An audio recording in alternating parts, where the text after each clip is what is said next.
Good morning, everyone, and welcome to CSL Leesburg. So we are still in the month of November for just a little while longer. Our theme for 2025 is rising higher and growing deeper. And I think you'll agree with me. If you've been coming on a regular basis, we really have been doing those two things, rising higher and growing deeper, with our talks and our messages this year. So what's the title of our talk today? You can see on the screen. It is Grateful for Kith and Kin, and that will be given by our wonderful Reverend Charlene.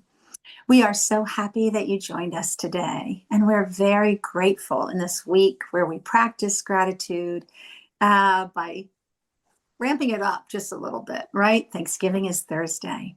If you have any prayer concerns or celebrations that you would like us to include in the chat, be sure to include those, and we will incorporate them when we get to the prayer portion of our service, which we call spiritual mind treatment. It's a form of affirmative prayer, and Reverend Charlene will be taking us through that after our talk today. So I think that's it. That's what I have to say to get things started. Sit back, take a deep breath. You made it, and enjoy our welcoming video. Please join us as we create our sacred space.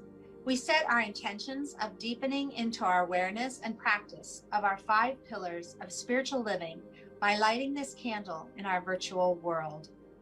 Our first pillar is sacred study, represented by the divine quality of truth. We use this pillar to recognize the importance of an open mind and the power of our minds. The second pillar is affirmative prayer, represented by the divine quality power. This pillar honors the power of prayer in our daily lives.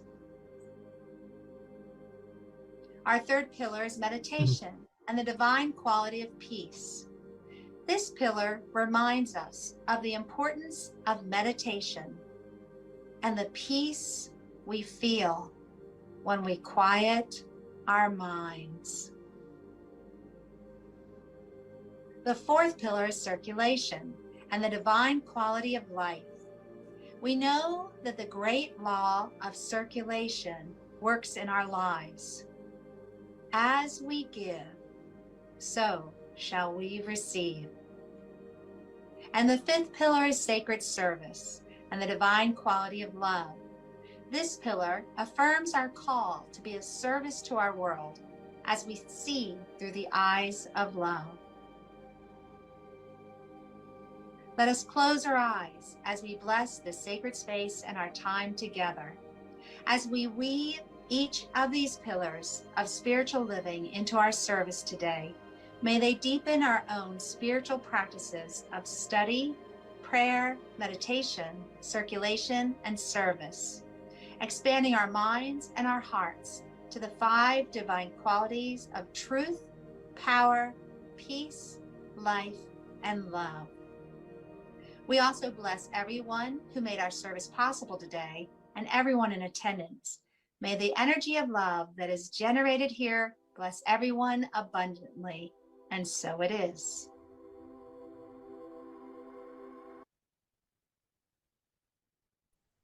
All right, so if you have your journal, if you are a member of CSL Leesburg, the affirmation for today is, I am grateful for the unique beauty, brilliance, and diversity of my local ecosystem. So with that in mind, grateful for Kith and Kin, here is a meditation for oneness with all. So take a moment again. Relax, settle a little deeper into your chair. Become aware if there's any tension that you're carrying anywhere in your body. And we have good sound there. Thank you, Reverend Charlene. Maybe your shoulders, your neck, places where we typically carry a little bit of tension or stress. And just get a little love as you relax those places. And let's begin with a few deep breaths. So we inhale and hold and release. And once again, inhale and hold and release. Now the images on your screen are these beautiful videos, moments in nature. And today I'm going to encourage you, if you typically close your eyes, to just look at those images and add the beauty of those scenes to your meditation. Because today we're going to focus on the magical, incredible, magnificent world around us. So I'd like you to visualize one of your favorite places in nature, or like I said, look at that shot on that screen with those beautiful mountains and that perfect azure blue sky and the lake. And here come the beautiful, beautiful leaves of autumn. If you don't live in a place where the seasons change, just soak it in, because that truly is what I would see on my morning commute. So beautiful, although the road was paved. So just picture your favorite place or sink into those videos. And as you take in the beauty of nature, I want you to realize that you are a part of that. You are wonderfully and divinely created, just like that waterfall, just like that collection of autumn leaves and trees, just like that rock formation, just like that monarch butterfly that we saw earlier. You are all part of that. You are part of that tapestry. And now I want to add something else. In addition to watching the screen and all those beautiful images, imagine the night sky. One of the favorite things that I like to do in the evening is to go outside and just look up and realize I'm part of this night sky with those trillions of stars, right? And the planets. And I get so excited when I can see Venus, or I can spot Mars, or my little app that helps me out, I can spot Jupiter, Saturn. And on most nights, not every night, but most nights, I can look at the moon and enjoy how it changes. Sometimes it's a full moon. Last night it was the most gorgeous crescent. And just realizing that you too are part of nature. Everything that's on this earth is made up of atoms, made up of chemicals like hydrogen and helium and nitrogen and carbon dioxide and carbon nitrogen and all those things that Mafi might know and be familiar with a little bit more than I am. But we're all made of the same stuff. That's really amazing, isn't it?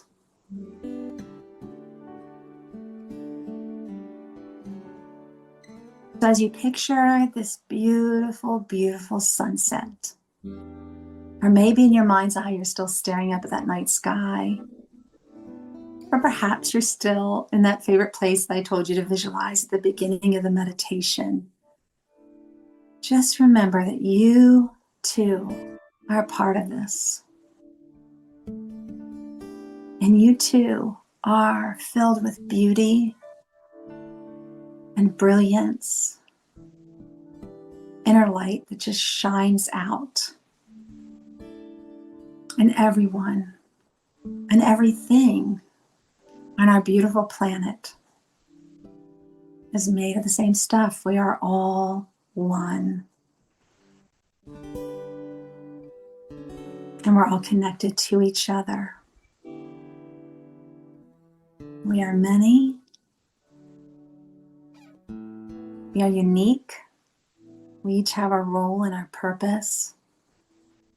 But we're all part of this beautiful universe. And with that, and thoughts of gratitude for this wonderful knowledge that we have, I'll bring you back so that we can enjoy some music by Leah.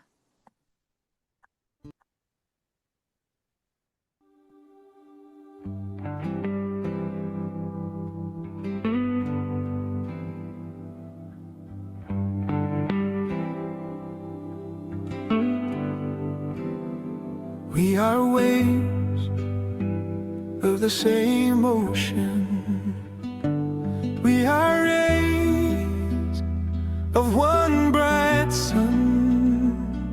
We are leaves in a changing forest, sharing breath since time began.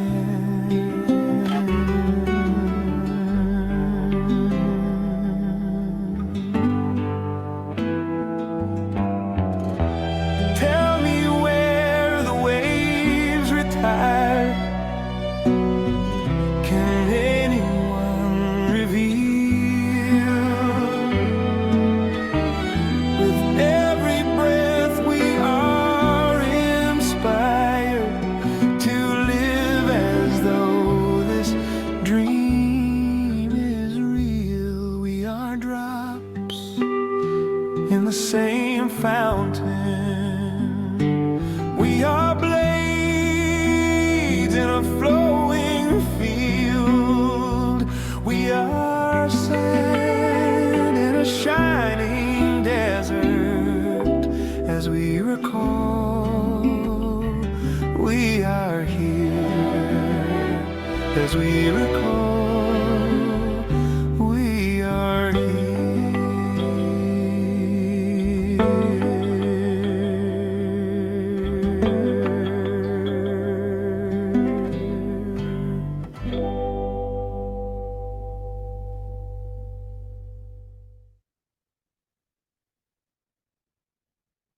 Wow, wow, wow. That was amazing, that whole video. And then Tamara, thank you for taking us all through nature because what a perfect synchronicity. You brought to mind the universe and all the stars, and the only missing visuals we had were the universe with the stars. Leah, you never disappoint. Thank you, hon. All right. So, welcome, welcome to the fourth week of November. You know, there are 5 Sundays in November. And this one talks about kith and kin. Now, when you think about kith and kin, because you and I probably were born and raised in the US, many times we conflate those two words to be the same thing. Kith and kin meaning your people. But it turns out kith means something slightly different in England, where it was first coined. So when it comes to the word kith, what they mean is intimacy with the landscape in which you dwell. So it has to do with the things around you. Think of it as the 1 mile radius of where you live right now. That's your kithship. Your kinship is your family, and they could live all over the world. Your kith is what's around you, not just the people, but it's also your neighbors. And it's also that rock, your favorite rock, you know, the one with the slant on it that if you really were agile, you could jump on top of it and proclaim king of the mountain. But now that you're of a certain age, you don't do that. That rock, you know, the one. And then there's that one road, maybe it is paved and maybe it does have those fall colors at a certain time of the year. That's your kith. So kith and kin. It's where we are and it's who we are, all blended into one. And a woman wrote a book about it. Jay Griffith, wrote a book, Kith. Then she realized, oh snap, this is going to be spread beyond just the UK. So let me go ahead and retitle this. So she retitled it A Country Called Childhood, because it's the idea of where you grew up or where you call home and the things you see on your way as you totter around the world. Now, in a modern age when you can, in the stroke of a finger on an app, call forth to your doorstep many things. If not within hours, within at least a 2-day shipping promise, you could have anything you want. And while that is convenient for those of us who are physically incapable of leaving the house because of certain limitations that physically, just some people are not able to just run around and go shopping all day. I get it. And a lot of our technology conveniences have been born of first, let's help make accessible those things to people who don't have a lot of movement. But the problem is, we are perfectly capable to go down to the store and say hi to the shopkeeper and grab a couple of whatever items. And then see that same shopkeeper the next day because each day you need these items. No, that's not happening. No, we will have a nice little box delivered right to our doorstep. Is there anything wrong with that? Not necessarily, but here's the thing. When we don't leave our domicile because of our tightly packed schedule, then we do find the conveniences, well, convenient. And when you have more money than time, then it's really convenient. But what are we losing when we're not out there interacting with our kith? When we're not walking that same path or maybe a slightly different path to see and smell and interact with nature? We might start to call things it. Look at that squirrel, it. Look at that tree, it. Well, Robin Wall Kimmerer, who, let me make sure I got her name right. You know, the one that wrote Braiding Sweetgrass. She says the biggest problem with modern Western language is that we call nature it. We've got to stop calling nature it because it starts to feel like an object that we can just swing around and control, that we're not interacting with a being. It's not a he or a she. It's a it, which means, knock it over, cut it down. Raise it. That's kind of the idea that would be taking us out of our kithship, out of our kinship with Mother Earth, and maybe start living in spite of it, or just treating it as if it's a adversary. So if we were to think about the word kinship and kithship, it does share the ki beginning, and it's not a mistake. In fact, the book that she wrote, scrolling down one moment, Kara Hunter Moon wrote a book called Key and Kin Pronouns. And even Robin Wall Kimmerer says in her article, nature needs a new pronoun. These two agree with each other. What if we use the word key, K-I? And what if that meant a personhood, a beinghood of Mother Nature, so that no object, be it a created object crafted from wood or plastic, or an object that grew out of the ground, none of these objects would be it. It would be key. It would be key, which says, I see in you that you have a beingness. There's a beingness in you, which means I'm part of you. Well, that's tricky. That's tricky because a lot of us sometimes look at other whole humans and say, ooh, I'm part of you, but not that one. I'm oneness with all mankind except that one. We love to take our faves and make it part of us. And then we love to take our ew and put it over there and call it them. And then conveniently, we take all the things we like and things we identify with, whether it's true or not. We identify with it. So we're like, oh, that's us. And then anything that we're kind of ashamed of, or it's the shadow, and we go, ooh, that's them. And so that'll keep us in that dichotomy. It keeps us in that black and white binary, good, bad, flinging back and forth, trying to place everybody in little buckets. That's convenient when you're 4 years old, but it's not convenient now. Now, why do I say that? I was sitting there and thinking about all this, and I was like, yikes. There's so much of my life that I could bring in to make this a personal story, but I decided to stick with the tried and true villains versus the good guys. And when you're 4 years old, it's real clear in the stories that we teach our 4-year-olds. And I'm saying four because I think right around, the time when you're trying to teach a kid right and wrong, there's an obvious bad guy. He almost walks in with bad guy right on his forehead, right? And everybody's going to root for, you got it, the good guy, the one that makes the right choices all the time. And it's so easy to see because it's black and white and we really want them to bring it home. But then you get older. You get older and you start realizing, hold up, I'm noticing a few things. First of all, sometimes I just show up in life and people treat me like I'm the bad guy. And they don't even know me. What is that? And then you learn about prejudice and racism. You're like, oh, that's fun. No, it's not fun. And then you realize, am I doing that? Am I also doing that?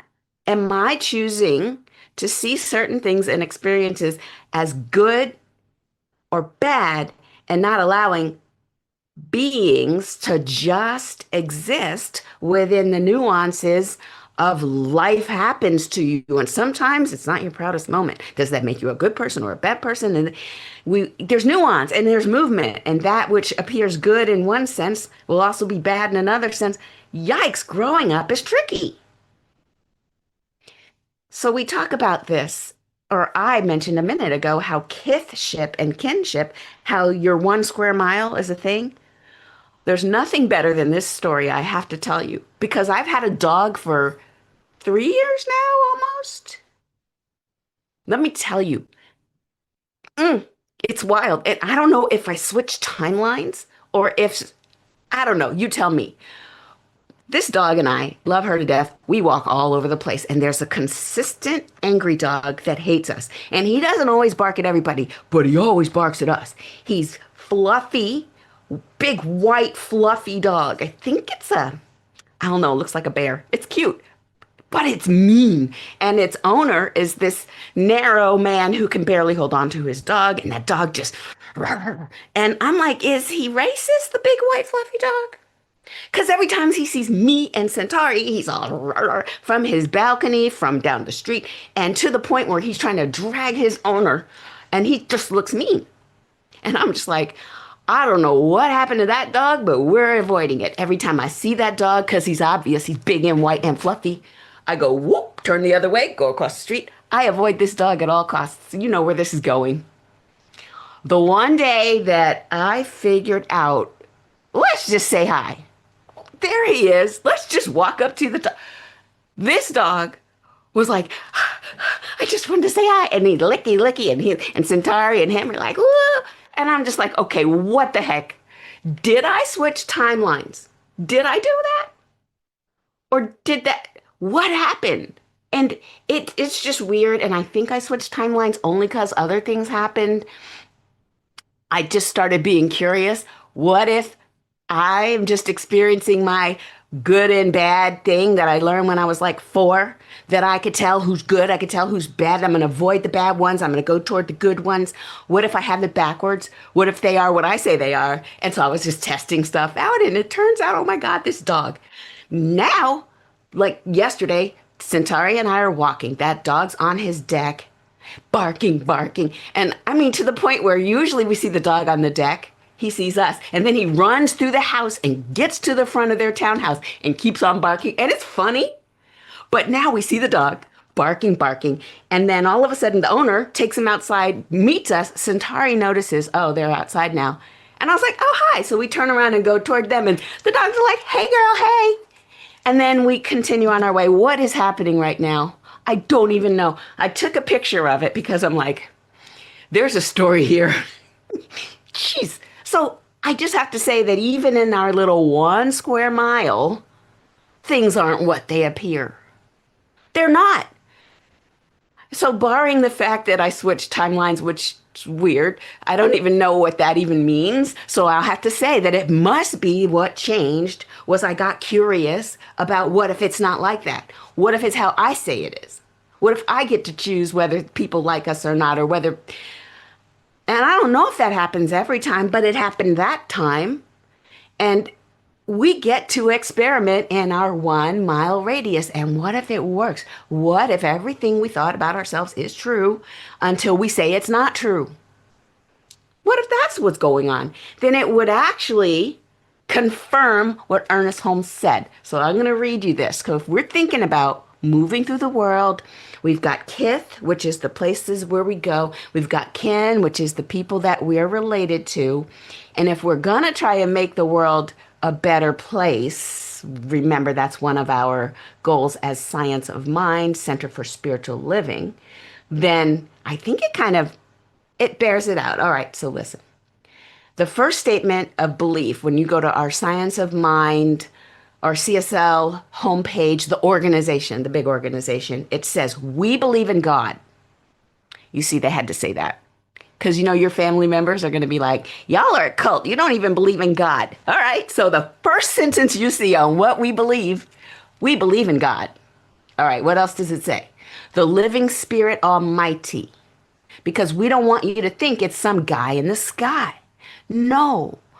God, to Center for Spiritual Living, it is the living spirit, the almighty one, the indestructible, the absolute, the cause that is self-existent. It created itself. It's always here. This one manifests itself in and through. So I'll say it again. This one manifests itself in and through all creation, but is not absorbed by its creation. It is not only its creation, it is more than this. The manifest universe is the body of God. It is the logical and necessary outcome of the infinite self-knowingness of God. That's the first what we believe. And it goes on for like 12 more. Well, we believe in God, but not the God that they might have taught you about when you were a kid. Because come on, all you had in your brain was a good and bad Santa Claus kind of figure. That's what that was for. But now we've no nuance. God is the self-existent energy that created life itself. And it flung its intention throughout the galaxies and throughout the universe. You saw the images. And it's living out its life as you, as me, as the dog, as that other dog, as the flower, as the grass, as the poop, gotta poop, and all the things. That's God. We're not separate from it at all. So if that's true, then who are we harming when we just treat nature as an it?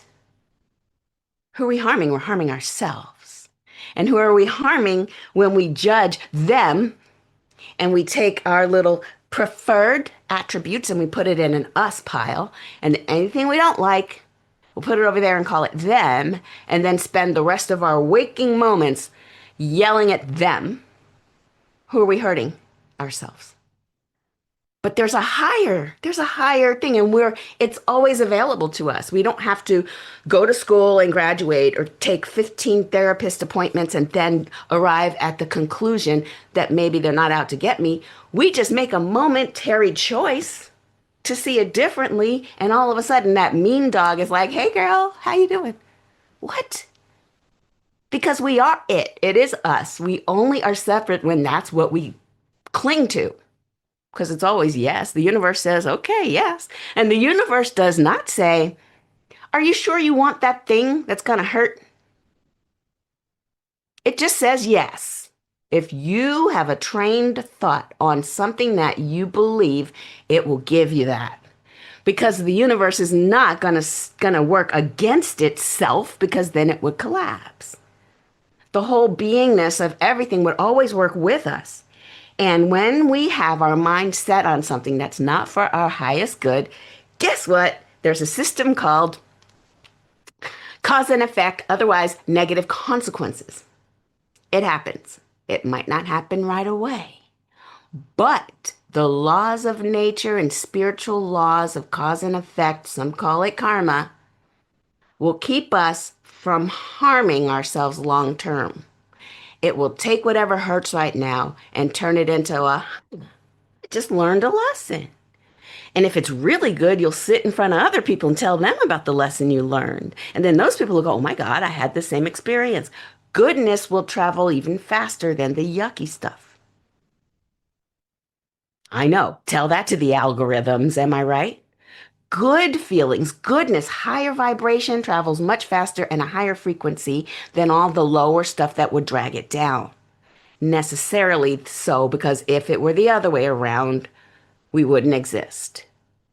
You need destruction in order to build higher and better, but if it was all destruction, then we wouldn't exist. So it's just logical if you look at it. Because I think about this, and I think about how nature gave us things like ticks. Y'all know I had Blake pull a tick out of my body. It's weird. It's just weird, you guys. And the way it went, it was disgusting. All right, fine. So I had a tick. It was in my body. And I'm like, okay, God, explain ticks to me. And, well, it didn't really explain ticks to me. The divine said, well, I've handled ticks by also adding a raccoon who likes to eat the ticks and a possum, which likes to eat like it's a whole thing. It's it's an ecosystem. And I'm like, you're telling me all of these, every single thing that I can look at, things that I can't even see, has a reason for being that is part of the whole. Even a gnat. Gnats are also food for something. And so we know this, so think about squirrels in two different ways. Okay, two different ways. Did you know that a squirrel will hide acorns in a forest and then forget where 80% of them are? You know, they hide them because that's in their nature, because they want to save for winter. And so they scurry around and they get all the acorns and they put them places and they're like, now where did I put? I swear I had more than these. The forgotten acorns become trees. That's how you get a forest. The other way is the other outside of fine. Whatever the squirrel eats goes through the squirrel. Typically, that thing it eats has seeds. Guess what passes through the digestive system? The seed. And guess what they have to do every now and then? Just like all of us do that thing that we all know of. And that plants seeds as well. It's wild. It's wild to me that it all just works. And it's not by accident. It's just if we slow down and have a gander. We don't have to really leave our building or where we're working or create some elevated, extravagant plan to go out and get into nature. As I mentioned to Melinda a couple of weeks ago, I was like, I am nature. All I have to do is go in and I'm in nature. Like, I am nature. For people to say, you must leave everything and go out and unplug, that's probably useful too. I mean, I'm not going to lie. But you don't have to wait to get into nature. Do it now. And for a while, we're still nature. I can't tell you where we're going with AI and implants and augmentation and Android connected bodies. We don't have that right now. So today we are nature. And even if that does become the future, even that is made up of things that came out of nature. I feel like it's just turtles all the way down. It's a philosopher question. What's underneath turtles? What's the turtle standing on? Another turtle. And what is that standing on? Another turtle. It's turtles all the way down. It's how we explain the cosmos and tongue-in-cheek. But we're one with everything, even if our mind might have us creating little piles of us and them, good and bad, right and wrong. The pesky part about those little piles is that everybody changes places all the time. So now I brought you in at the 4-year-old that's reading a story of something, The Wicked Witch or whatever, or even The Wizard of Oz, those of you who just have seen Wicked. And when you find out more about the so-called villain, the way they change places is insane. Like, that is life. When we look at a moment in time, you can see how someone's role is currently villain and someone else's role is currently hero. But stay watching long enough. Ask enough questions, and you'll find them switching roles often. Because we need each other. There's a reciprocity moving through and as us, and the universe is expanding through us. It's evolving as us. So we all kind of have to play a role in each other's shoes. I have to play the hero in my life sometimes. And if I play the villain on purpose in my life, well, I have questions for myself. Like, nobody intentionally says, I'm going to go in there and be the villain. No, in their story, they're coming on in there to save the day. It's the teasing between the dichotomies that give us the story and give us the narrative, but we're never caught up. It's not just that. There's something higher going on, and it's us interacting with us to feel more of what we came here to feel. So we're not putting it off. We're going to get into whatever it is we're feeling today, and we're going to experience this nature out in the world. And we're going to just have a feeling of higher kinship, higher kithship, knowing that we really are one and there is no other. So with that, let's go into prayer. Ooh. Dan shared something interesting. Stick around for the pearls, so we'll find out more about what that is. All right, let's go within and have a prayer, just knowing that right where we are, there's the divine. Right where we are, God is. Because God is everywhere, present, and there's no spot that you could go that would not be present with the divine.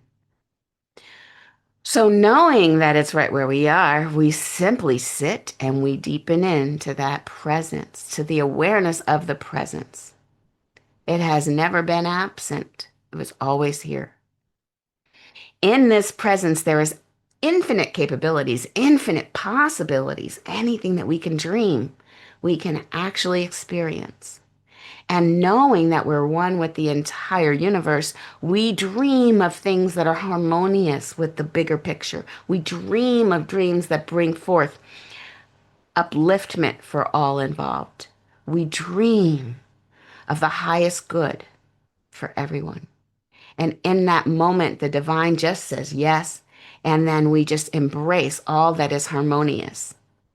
We do not deny that sickness does exist. So therefore, if anyone is in the moment of feeling a need for wholeness and healing, I speak my word now, that may the universal love, health, wholeness, and well-being express itself even more fully through you. If there's any sense of strife, separation, fear, war, rumors of war, I speak my word that even in that space, there's an evolving and emerging sense of unity, wholeness, and harmony. For everything is possible through the divine. So I give thanks that this is true. I'm so excited and so grateful to be able to experience more and more of the magnificence of the one. And I know this is true for all of us. So I simply give thanks. I let it be. And so it is. Amen. Ashe. And now Leah has another song for us.